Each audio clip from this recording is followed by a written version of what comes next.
4வது ஸ்டெப், இதான் final step. இந்த மனம் திரும்பிய கள்ளன் கருத்து நிறைந்த ஒரு ஜெபத்தை ஏறெடுக்கிறான். வாசிக்க கேட்டோம், லூக்கா 23:42. அதை வாசிக்க கேட்டோம். அவன் ஜெபம் பண்ணுறான், ஆண்டவரே உம்முடைய ராஜ்யத்தில் வரும்போது அடியேனை நினைத்தருளும். என்ன ஜெபம் பண்ணுறான்? ஆண்டவரே ஒரு நாள் நீர் திரும்பி வருவீர், அந்த விசுவாசம் எனக்கு இருக்கிறது. அது மட்டுமன்று, உமக்கென ஒரு ராஜ்யம், பரலோக ராஜ்யம் ஏற்படும், அந்த நம்பிக்கையும் எனக்கு இருக்கிறது.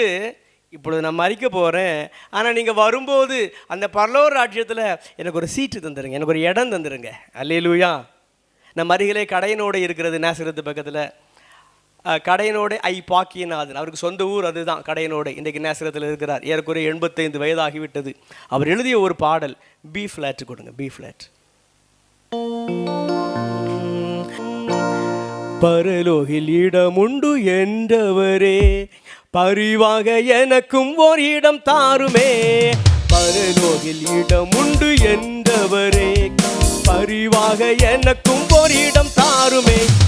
பாரில் எனக்கு வேறென்ன வேண்டும், உயிருள்ள வரை நின் புகழ் பாட வேண்டும். பாரில் எனக்கு வேறென்ன வேண்டும், உயிருள்ள வரை நின் புகழ் பாட வேண்டும்.